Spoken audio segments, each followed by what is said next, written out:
Hi, my name is Doublelift from TSM, and this is my basic champ guide to Ashe.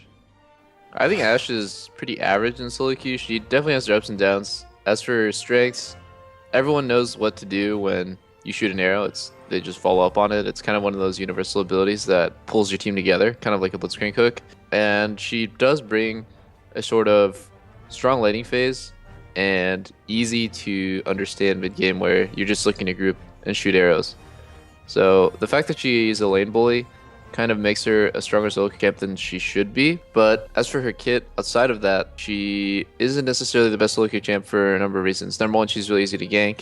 And number two, she doesn't really have any escapes or high kill potential. So in solo queue, you can't really rely on your team to peel for you. And having a dash or some sort of escape gives you really high kill potential for people who are mispositioned, as well as just the ability to make a small positioning error and recover from that. So I would say she's not a great solo queue champion, maybe a duo queue.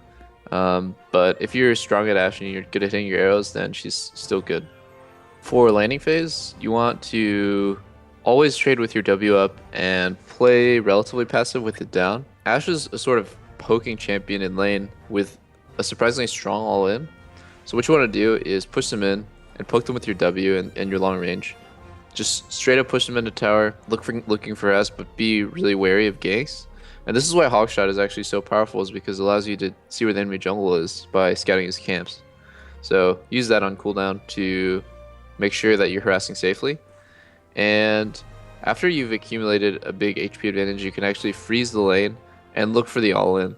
So once you get ahead, make sure that you don't just squander this opportunity and get a big CS advantage. In teamfights, you have a huge weakness in your vulnerability to assassins, flanking, or just CC in general. Ashe is actually just super vulnerable. She doesn't have the high range of Caitlyn or Kog'Maw, and she doesn't have any escapes. So you're just going to want to position very safely and make sure that you start the fight off by shooting an arrow and shooting a volley and looking for any sort of dangers to your champion. You don't want to just instantly start going in auto-attacking, because that's going to get you killed most of the time.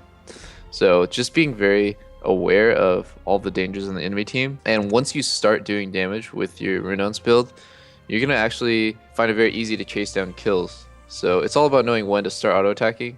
And then after that, your Q will allow you to chase down any sort of kills. Nobody should be able to outrun an Ashe. So Ashe's Q functions as an auto-attack reset.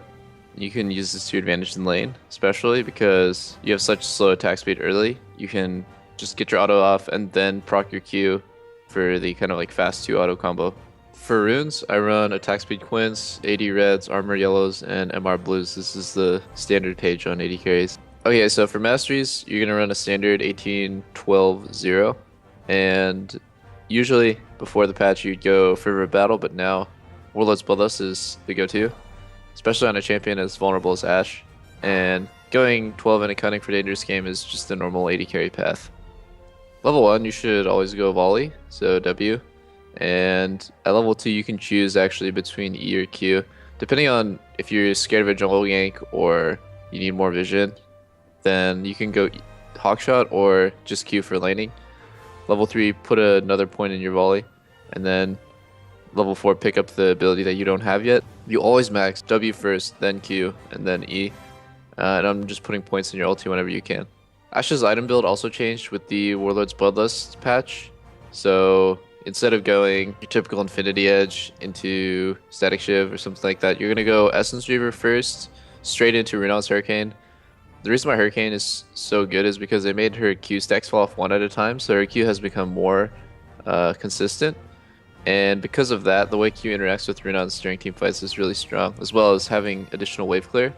So after that second item, Hurricane, you're going to go either third item, Infinity Edge, or a Last Whisper item. But your completed build will almost always be the same as Essence Reaver, Hurricane, Infinity Edge, Last Whisper item, into either a Mercurial or some sort of defensive item, whichever one you need. I would lump Bloodthirster into a defensive item for Ashe in that sort of category. So if you don't need a Mercurial, if you don't need any sort of MR that game, or QSS, then you can actually go Bloodthirster as your defensive item and just end up with 6 kind of BF sword-ish items. It's not so bad, actually. It's seen a lot of competitive play. Thanks for watching this basic champ guide, and make sure to check out the rest of the guides over lawclass.com.